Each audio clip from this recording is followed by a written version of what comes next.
ನಮ್ಮ ಜಿಲ್ಲೆಯ BJP ಪಕ್ಷದ ಶಾಸಕರುಗಳು ಅಲ್ಲಲ್ಲಿ ಪತ್ರಿಕಾ ಹೇಳಿಕೆಗಳನ್ನು ಕೊಡ್ತಾ ಇದ್ದಾರೆ. ಈ ಜಿಲ್ಲೆಯಲ್ಲಿ ಶಾಂತಿ ಸಮೃದ್ಧಿ ಆಗಲು ಶ್ರಮಿಸ್ತಿರುವಂಥ ಇಲ್ಲಿಯ ಕಮಿಷನರ್ ಹಾಗೆ ನಮ್ಮ SP ಅವರನ್ನು ಎತ್ತಂಗಡಿ ಮಾಡಲಿಕ್ಕೆ ಆಡಳಿತ ಪಕ್ಷದವರೇ ಹಿಂದಿನಿಂದ ಕೆಲಸ ಮಾಡ್ತಿದ್ದಾರೆ ಅನ್ನುವ ಮಾತನ್ನು ಹೇಳ್ತಾ ಇದ್ದಾರೆ. ನಾನು ಅವರಿಗೆ ಸ್ಪಷ್ಟವಾಗಿ ಉತ್ತರ ಕೊಡಲಿಕ್ಕೆ ನಾನು ಬಯಸ್ತಾ ಇದ್ದೇನೆ.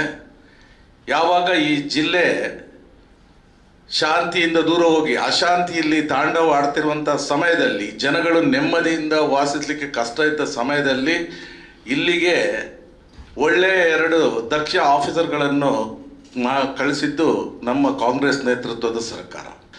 ಆದ್ರಿಂದ ಇವರನ್ನು ಇಲ್ಲಿಂದ ಈ ಕೂಡಲೇ ಎತ್ತಂಗಡಿ ಮಾಡುವಂಥ ಯಾವ ಇದು ಕೂಡ ಕಾಂಗ್ರೆಸ್ ನೇತೃತ್ವದ ಸರ್ಕಾರಕ್ಕಿಲ್ಲ ಅಂತ ನಾನು ಹೇಳಲಿಕ್ಕೆ ಇಚ್ಛಿಸಿದ್ದೇನೆ. ಇದರಿಂದ ನೀವು ಜನಗಳನ್ನು ನೀವು ಯಾವ ರೀತಿಯಿಂದ ತಪ್ಪು ದಾರಿಗೆ ಎಳಿತಾ ಇದ್ದೀರಿ ಅಂತ ಹೇಳಿ